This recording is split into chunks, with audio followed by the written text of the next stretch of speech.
చెప్పండి మేడం, ఈ కగారు విషయంలో ఏమంటారు? చర్చలకు వాళ్ళు వస్తా అంటే ప్రభుత్వం సిద్ధంగా లేదని చెప్పేసి చూస్తున్నాం, మీరేమంటారు? అంటే నిజంగా ప్రభుత్వాలు డెఫినెట్గా చర్చలకు పిలిపించిన తర్వాతనే ఏదైనా యాక్షన్ తీసుకుంటే బాగుంటుంది.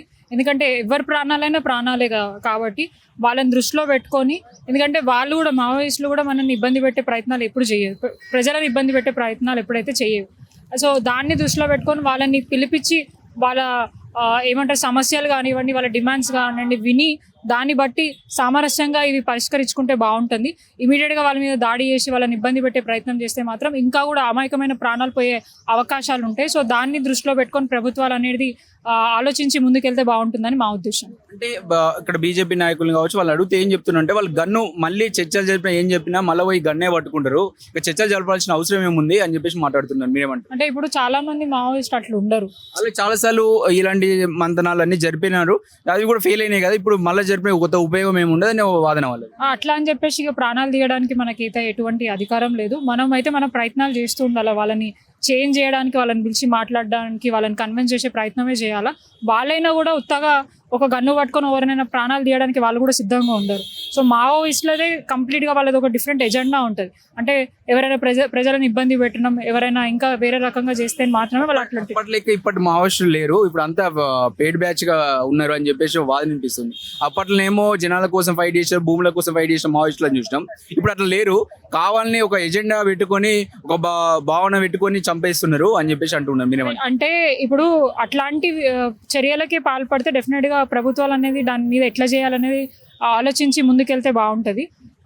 అంటే ఏది చేసినా కూడా ప్రజలు, అమాయకమైన ప్రజలు కానివ్వండి, ఎవరి ప్రాణాలు ఉత్తగా పోకుండా చూసుకోవడమే ఏ ప్రభుత్వమైన లక్ష్యం. కాబట్టి వాళ్ళు కూడా ఆలోచించుకొని ముందుకెళ్తే ఎవరికి ఇబ్బంది కాదని చెప్పేసి మేము భావిస్తున్నాం. అల్టిమేట్గా మేము ఈరోజు ఇక్కడికి వచ్చింది దాని గురించి మాట్లాడడానికి కాదు. ఏదైతే కాశ్మీర్లో జరిగిన దాడి, అమాయకమైన ప్రజలు 29 మంది చనిపోవడం జరిగింది. సో బీజేపీ వైఫల్యం కనిపిస్తుంది మనకు అక్కడ క్లియర్గా. ఎందుకంటే సెక్యూరిటీ, కాశ్మీర్ అంటేనే మనకు చాలా సెన్సిటివ్ ఏరియా. అక్కడ చాలామంది ఆర్మీ ఆఫీసర్స్ కానివ్వండి చాలామంది ఉండాలి, కానీ చాలామంది టూరిస్టులు అక్కడ పోయినప్పుడు ఎక్కడ కూడా ఆఫీసర్స్ కనిపించలేదు, పోలీస్ డిపార్ట్మెంట్ కనిపించలేదు, మెడికల్ ఎమర్జెన్సీస్ కూడా ఎక్కడ లేకుండా పోయింది. సో దానివల్ల చాలామంది ప్రాణాలు పోవడం జరిగింది. కనీసం మెడికల్ సంబంధించిన ఎమర్జెన్సీ ఏమైనా ఉన్నా కూడా ఫస్ట్ ఎయిడ్ చేసుకొని కొంతమంది ప్రాణాలు కాపాడుకునే అవకాశం ఉంటుండే ఆ టైంలో.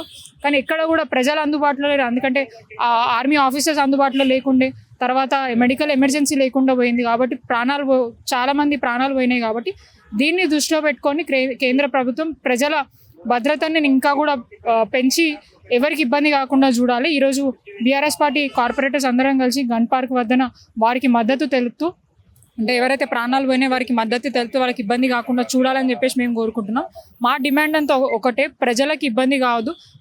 ప్రజా భద్రత గురించి ఏది చేసినా కూడా అందరూ కూడా హర్షిస్తారు బీజేపీ పార్టీని. ఎందుకంటే ఇప్పుడు మనకు అల్టిమేట్గా ఎవరికైనా కావాల్సింది ఏంటి, అమాయకమైన ప్రజలు పోవద్దు, ఆర్మీ ఆఫీసర్స్ కూడా ఇబ్బంది కావద్దు. వాళ్ళు కూడా ఏదైనా పాకిస్తాన్ మీద ఏదైనా చర్యలు తీసుకున్నా కూడా వాళ్ళు కూడా సక్సెస్ అయ్యి రావాలి, వారికి బుద్ధి చెప్పాలి, ఖచ్చితంగా రివెంజ్ తీసుకోవాలి. ఇప్పుడు ఎవరైతే చనిపోయిన వ్యక్తులు ఉన్నారో వాళ్ళ ఆత్మ శాంతి చేకూర్చాలంటే డెఫినెట్గా ఎవరైతే దాడి చేసారో వాళ్ళ మీద కఠినమైన శిక్షిస్తేనే వాళ్ళు డెఫినెట్గా వాళ్ళ ఆత్మశాంతి చేకూరుతుందని మేము భావిస్తున్నాం. ఇక్కడ భద్రతా వైఫల్యం ఏం లేదని చెప్పేసి బీజేపీ నాయకులు చెప్తున్నట్టు పరిస్థితి, మీరేమో ఆ భద్రతా వైఫల్యం అంటే ఏ రూపంలో వాళ్ళు వస్తుందని మనం ఎవరికి పసిగట్టలేరు కదా. ఒకవేళ ఇంటెలిజెన్స్ ఉన్నా కూడా ఏ రూపంలో ఒక మనిషి ఆ ఉద్దేశంలో ఆ ముసుగులో వస్తే మేము ఎట్లా గుర్తుపడతాం అని చెప్పేసి వాదన వినిపిస్తుంది, మీరేమంటారు? ఇప్పుడు ఇంటెలిజెన్స్ ఉన్నదే ఎవరు ఏంటిది ఎక్కడ ఏం చేస్తున్నారో తెలుసుకోవడానికి. ఇప్పుడు వాళ్ళ ప్రభుత్వం నుంచి అయిన దాన్ని కప్పిపుచ్చుకోవడానికి ఇవన్నీ మాట్లాడడం కరెక్ట్ కాదు. అయింది, వాళ్ళ హయాంలోనే అయింది. అయినప్పుడు దాన్ని ఎట్లా సరిదిద్దుకోవాలన్న ప్రయత్నం చేయాలి తప్ప దాన్ని ఖండించే విధంగా కూడా వాళ్ళు ఉండదు. డెఫినెట్గా మీరు అన్నట్టు ఎవరు ఎట్లా వస్తారో తెలియదు, కానీ నిరంతరం చూస్తూ ఉండాలి. ఇప్పుడు పోలీస్ డిపార్ట్మెంట్ కానీ ఇంటెలిజెన్స్ డిపార్ట్మెంట్ ఎందుకు ఉందండి, ఎవరు ఎక్కడ ఏ మూవ్మెంట్ చేస్తున్నారు ఏంటి అనేది తెలుసుకోవడానికే ఉంది కదా. సో అది వాళ్ళు కొంచెం ఎక్కడో నెగ్లెక్ట్ చేసిన అనేది అయితే కనిపిస్తుంది. ఇది మనం ఎవరో ప్రభుత్వాలు అదే ప్రజలు స్వయంగా అంటున్నారు కాబట్టి దాన్ని బేస్ చేసుకొని మనం చెప్తున్నాం.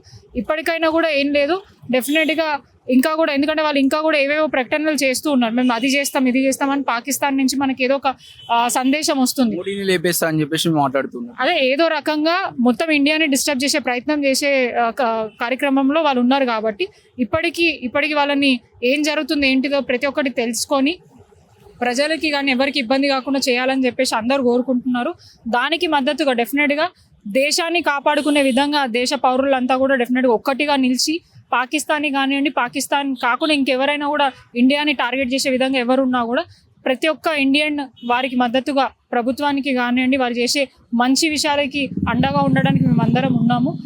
ఇప్పుడు జరిగిన విషయాన్ని కూడా తొందరగా ఏమంటారు తెలుసుకొని ఎవరు ఎక్కడున్నారు, ఇప్పుడు ఆ ఉగ్రవాదులు ఎక్కడున్నారు అనేది కూడా మనకి న్యూస్లలో తెలుస్తుంది. వాళ్ళు పలానా చోట్ల దాచుకున్నారని.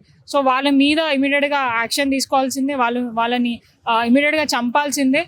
వాళ్ళని అరెస్ట్ చేస్తారా, దాన్ని ఏ రకంగా వాళ్ళని శిక్షిస్తారా అనేది ప్రజలందరూ వేచి చూస్తున్నారు. అండ్ పాకిస్తాన్ మీద కూడా ఏదైతే ఇప్పుడు వాళ్ళు డెసిషన్స్ తీసుకోరో, వాటర్ ఆపేయడం కానివ్వండి, లేదంటే పాకిస్తాన్కి సంబంధించిన వ్యక్తులను ఇక్కడి నుంచి పంపించడం, వాళ్ళ వీసా రద్దులు చేయడం, అక్కడి నుంచి వచ్చే వాళ్ళని కూడా రానియకుండా చేయడం, ఇట్లాంటి అన్ని మంచి పరిణామాలే.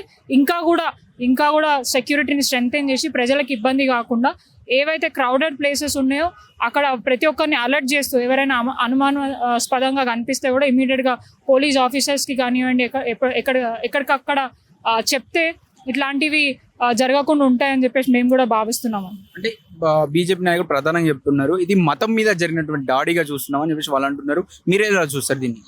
ఇప్పుడు నిజంగానే అక్కడ వాళ్ళు అన్నట్టు హిందువులు అని అడిగి వాళ్ళు చేయడం జరుగుతుంది. సో ఈ మత విద్వేషాలు అనేటివి చాలా రకాలుగా పెరుగుతున్నాయి.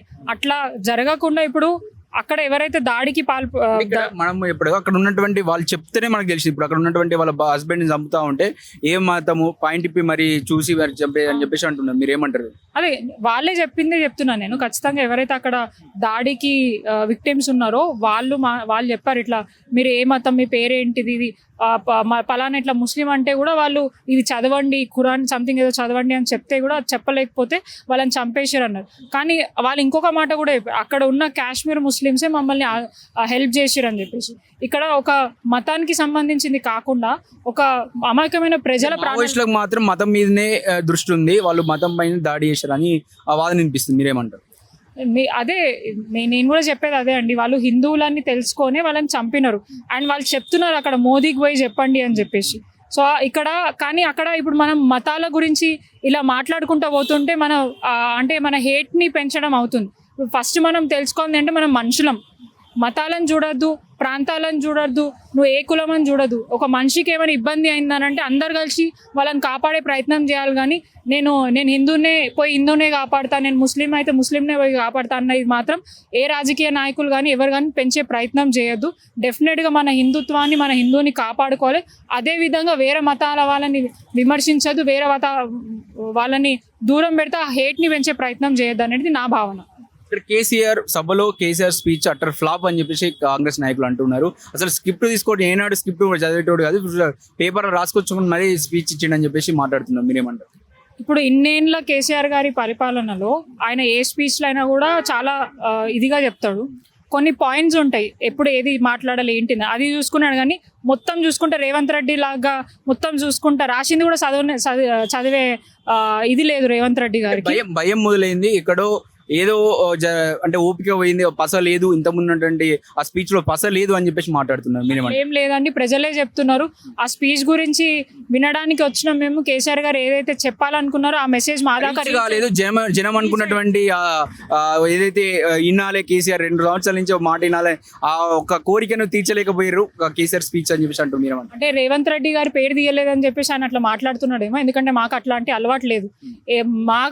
రేవంత్ రెడ్డి గారికి ఏమో ఏ సభలో పోయినా ఏ మీటింగ్లో పోయినా కేసీఆర్ గారి పేరు, బీఆర్ఎస్ పార్టీ నాయకుల పేరు తీస్తేనే వాళ్ళ మీటింగ్ సక్సెస్ అవుతుంది. మాకు అట్లా కాదు. ప్రజలు ఏదైతే ఇబ్బంది పడుతున్నారు, ప్రభుత్వాలు ఏదైతే అబద్ధాలు చెప్పి ప్రజలు మోసం చేసి ఇప్పుడు ప్రభుత్వాలు వచ్చినాయో వాటి గురించే మేము ప్రశ్నించినాం. అక్కడ ఎవరిని ఒక వ్యక్తిని విమర్శించలేరు, ఒక వ్యవస్థని విమర్శించినాం. అది కూడా లోపాలని ఏదైతే 6 గ్యారంటీల పేర్లతో ఇప్పటిదాకా ఇది కూడా నెరవేర్చలేదు. దాని గురించే మేము అడిగినాం తప్ప, ఇంకా చెయ్యండి అని చెప్పినాం తప్ప అక్కడ ఎవరిని మాట్లాడడం తప్పు. రేవంత్ రెడ్డి గారి లాగా వారి పార్టీ నాయకుల్లాగా కేసీఆర్ గారిని పర్సనల్గా అబ్యూజ్ చేయడం అట్లాంటిది మేము ఏం చేయలేదు. చాలా హుందాగా మేము ఆ సభను నడిపించినాం, ప్రజలకి ధైర్యాన్ని నింపినాం, ప్రజల పక్షాన్నే ఉంటాం, ప్రజలకు ఎక్కడ ఇబ్బంది కాకుండా చూసుకుంటామని చెప్పి మాట్లాడడం జరిగింది తప్ప ఎక్కడ కూడా మేము ఇది కాలేదు. కేసీఆర్ గారు చెప్పినట్టే ఇప్పుడు ఏమన్నా కేసీఆర్ గారు ఒక మాట అన్నారు, కత్తి ఆయన చేతిలో పెట్టి ఏంటి ఫైట్ నన్ను చేయమనంటే నేనేడా చేస్తాను. ఖచ్చితంగా అది నిజమే. చాలా మంది ప్రజలు కేసీఆర్ అన్న నువ్వు రావాలా, మాకు మమ్మల్ని ఆదుకోవాలంటే ప్రభుత్వం ఉంది, కాంగ్రెస్ పార్టీ. ఇన్ కేస్ వాళ్ళే మంచిగా చేస్తే వాళ్ళనే కదా రమ్మంటారు. ఎందుకు బీఆర్ఎస్ పార్టీ అపోజిషన్ పార్టీ వాళ్ళని ఎందుకు రమ్మంటారు? అధికారంలో లేకపోవచ్చు కానీ ప్రతిపక్షంలో మాత్రం క్వశ్చన్ చేయొచ్చు కదా ప్రభుత్వాన్ని. మేము అదే పని చేస్తున్నాం కదా. మేము సభలో ఒక 2 సంవత్సరాలకు వచ్చి సభలు పెడితే సరిపోదు కదా. మేము ప్రశ్నిస్తే మా మీద కేసులు జరుగుతున్నాయి.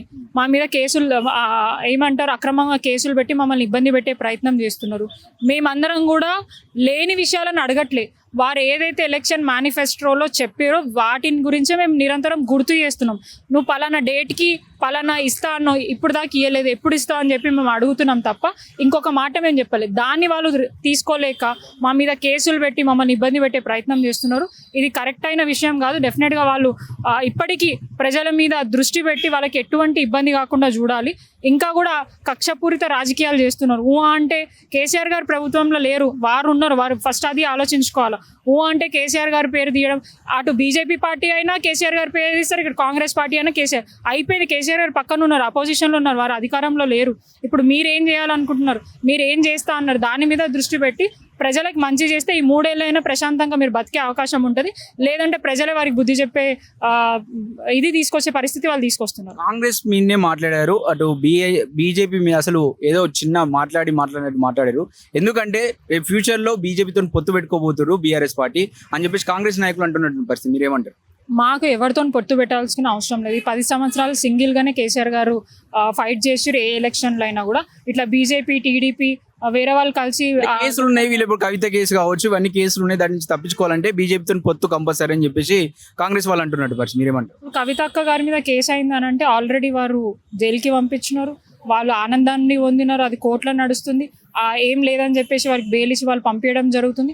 మరి ఇప్పటిదాకా కూడా వారి మీద ఇట్లాంటి ఆరోపణలు మాత్రమే చేస్తున్నారు తప్ప ఇక్కడ కూడా వాళ్ళు ప్రూవ్ చేసే పరిస్థితి లేదు. ఎందుకంటే దాంట్లో అది నిజం లేదు కాబట్టి. సో మాకు ఎవరితో పొత్తు పెట్టుకోవాల్సిన అవసరం లేదు. బీఆర్ఎస్ పార్టీ సింగిల్గానే ఒక పార్టీగా ఏర్పడింది. ఆ ఒక్క పార్టీ ఖచ్చితంగా సింగిల్గానే పోయి ఎలక్షన్లలో పార్టిసిపేట్ చేస్తే తప్ప ఎవరితోని కలిసి పోటీ చేసే అవకాశం అయితే బీఆర్ఎస్ పార్టీకి లేదు.